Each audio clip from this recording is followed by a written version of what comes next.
जय श्री राधे कृष्ण। आप सभी का हमारे YouTube चैनल पे बहुत बहुत स्वागत है। आइए सुनते हैं रमा एकादशी व्रत की कथा। सबसे पहले तो आप सभी भक्तों को रमा एकादशी व्रत की ढेर सारी शुभकामनाएं।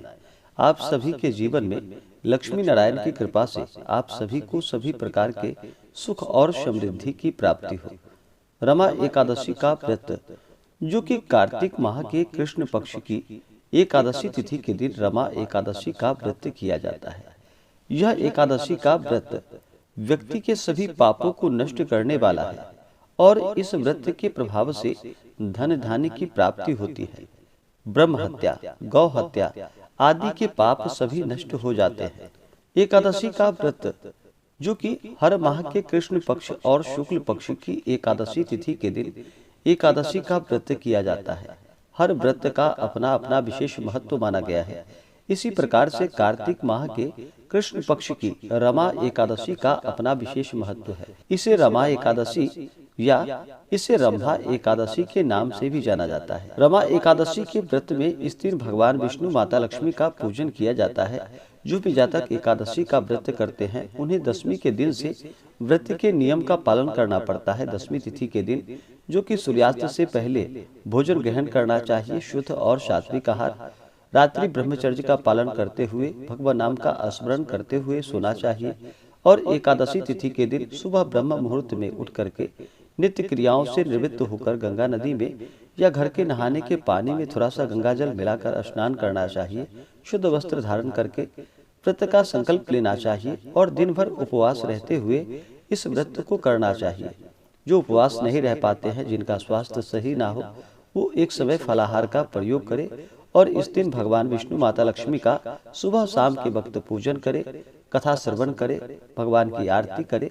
रात्रि में जहाँ तक हो सके जागरण करते हुए एकादशी तिथि के दिन समय को व्यतीत करना चाहिए और द्वादशी तिथि के दिन जाकर के सुबह उठकर स्नान करके शुद्ध वस्त्र धारण करके उसके बाद भगवान का पूजन और आरती कर लेनी चाहिए। इसके बाद फिर ब्राह्मणों को भोजन कराना चाहिए, ब्राह्मणों को दान और दक्षिणा देनी चाहिए।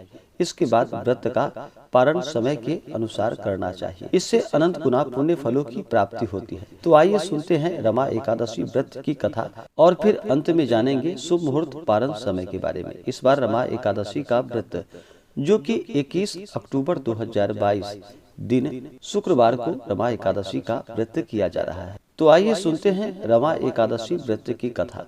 अगर आप एकादशी व्रत के लिए ब्राह्मण दक्षिणा, अन्नदान, वस्त्रदान आदि के लिए देना चाहते हो तो आप अपने श्रद्धा और सामर्थ्य के अनुसार हमें डिस्क्रिप्शन में जाकर के वहां से गूगल पे, फोन पे या अकाउंट नंबर के माध्यम से आप अपने श्रद्धा और सामर्थ्य के अनुसार हमें ब्राह्मण दक्षिणा प्रदान कर सकते हैं। तो आइए सुनते हैं रमा एकादशी व्रत की कथा। तो बोलिए प्रेम से भगवान विष्णु की जय, माता लक्ष्मी की जय, भगवान श्री कृष्ण की जय, सर्वदेवी देवता की जय, एकादशी माता की जय। महाराज युधिष्ठिर ने भगवान श्री कृष्ण से कहा कि हे प्रभु, अब आप कृपा करके कार्तिक मास के कृष्ण पक्ष की एकादशी के महात्म्य का वर्णन कीजिए। पांडु नंदन की ऐसी वाणी को सुनकर भगवान श्री कृष्ण ने कहा कि हे राजा, कार्तिक मास के कृष्ण पक्ष की एकादशी का नाम रमा है। यह एकादशी अतुल एवं अक्षय फल देने वाली है। इसका एक सुंदर प्रत्यक्ष उपाख्यान मैं तुम्हें सुनाता हूँ, तुम ध्यान पूर्वक सुनो। प्राचीन काल में मुचुकुंद नाम का एक महान धर्मात्मा और प्रतापी राजा था। यम, कुबेर और इंद्र, वरुणादि उसके मित्र थे। वह अपनी प्रजा का पालन न्याय और धर्म के साथ करता था। उसके राज्य में पशु पक्षी, कुत्ते, बिल्ली, हाथी, घोड़े तक वहां पर व्रत करते थे। उसकी परम रूपवती कन्या थी, जिसका की नाम चंद्रभागा था।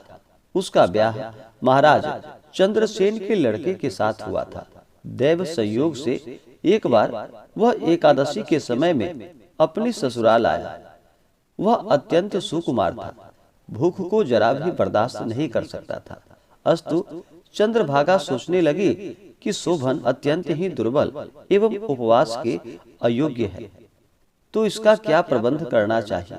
यही बात शोभन ने अपनी पत्नी से कहा कि प्यारी, मैं तो भूखा रह ही नहीं सकता, फिर मेरे लिए क्या होगा। चंद्रभागा ने कहा कि हे प्राणनाथ, यही चिंता मुझे भी व्याप्त हो रही है, क्योंकि यहाँ पर तो कुत्ते, बिल्ली, हाथी, घोड़े तक खाना नहीं खा पाते, तब मनुष्यों का क्या कहना। यदि आप भूखे रहने में असमर्थ हैं तो यहाँ से चले जाइए, नहीं तो उपवास निश्चय ही करना होगा। चंद्रभागा के ऐसे वचन को सुनकर शोभन ने कहा कि अब किया ही क्या जाएगा, मैं भी व्रत करूंगा। इसी निश्चय के अनुसार शोभन को मजबूरन उपवास करना पड़ा। सूर्यास्त होते होते शोभन की दशा बिगड़ने लगी। रात भर अत्यंत कष्ट पूर्वक तड़फड़ाता हुआ प्रातः सूर्योदय होने के पहले ही उसकी मृत्यु हो गई। अत्यंत शोक के साथ राजा ने उसका दाह संस्कार किया। बेचारी चंद्रभागा पिता के घर रहकर वैधव्य दुख भोगने लगी। उधर रमा एकादशी व्रत के प्रभाव से शोभन अपना शरीर त्याग कर मंदराचल पर्वत के शिखर पर एक अत्यंत सुंदर और विशाल नगर का अधिकारी हुआ। उसके रंग रूप में कुछ भी परिवर्तन नहीं हुआ। एक बार महाराज मुचुकुंद के राज्य का रहने वाला एक ब्राह्मण, जो कि घूमता फिरता वहां पर जा पहुंचा और शोभन पर नजर पड़ते ही उसे पहचान गया।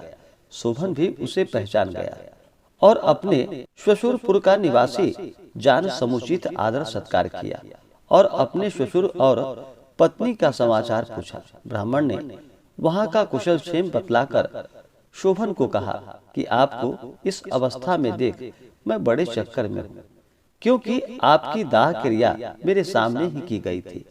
शोभन ने कहा कि महाराज, यह सब रमा एकादशी व्रत का प्रभाव है, परंतु यह अभी नाशवान है, क्योंकि मैंने अश्रद्धा पूर्वक इस व्रत को किया था। अब तुम यहाँ से जाकर मेरी पत्नी चंद्रभागा से यह वृतांत कहना, क्योंकि इसको अचल और अस्थाई वही बना सकती है। शोभन के ऐसे वचन को सुनकर उस ब्राह्मण ने अपने राजा के यहाँ जाकर राजपुत्री से यह सारा वृतांत कहा।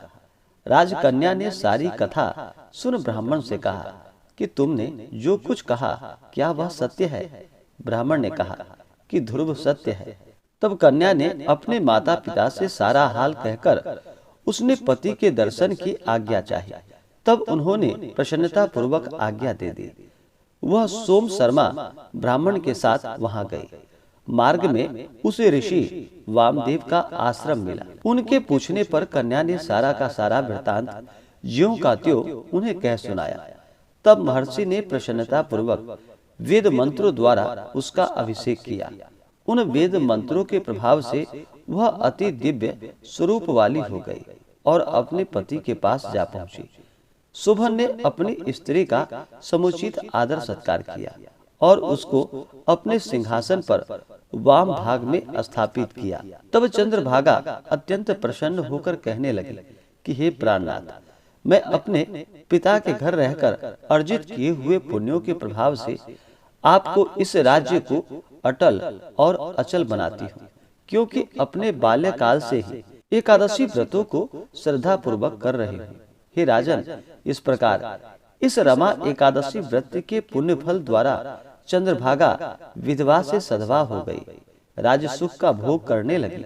इस रमा एकादशी के महात्म्य को कहने और सुनने वाला अवश्य ही अपने सब पापों को नष्ट कर यहाँ के सब सुखों को भोग कर अंत में विष्णु लोक को प्राप्त करता है। तो बोलिए प्रेम से भगवान विष्णु की जय, माता लक्ष्मी की जय, एकादशी माता की जय, भगवान श्री कृष्ण की जय, सर्वदेवी देवता की जय। इसी प्रकार से जो भी भक्त सच्ची श्रद्धा के साथ, नियम और निष्ठा के साथ रमा एकादशी का व्रत करते हैं, इस दिन भगवान श्री हरि विष्णु माता लक्ष्मी का पूजन करते हैं, व्रत के दौरान नियमों का पालन करते हैं, इससे भगवान श्री हरि विष्णु अति प्रसन्न होते हैं और फिर व्यक्ति के सभी पापों को नष्ट कर देते हैं तथा भगवान की कृपा से सांसारिक सुखों की प्राप्ति होती है। इस बार रमा एकादशी का व्रत, जो कि 21 अक्टूबर 2022 दिन शुक्रवार को किया जा रहा है।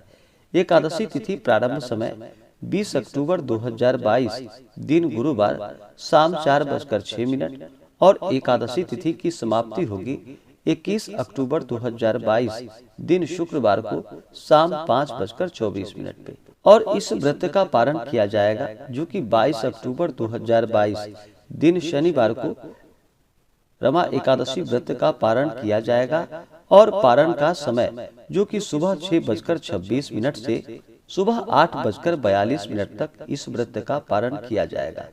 रमा एकादशी व्रत का पारण जो कि तुलसी दलेन पारण यानी कि तुलसी दल से इस व्रत का पारण किया जाएगा। एकादशी तिथि के दिन सूर्योदय समय जो कि सुबह 5:29 और सूर्यास्त शाम 5:25 और द्वादशी तिथि की समाप्ति होगी जो कि 22 अक्टूबर 2022 दिन रविवार को शाम 6:03 पे द्वादशी तिथि की समाप्ति होगी।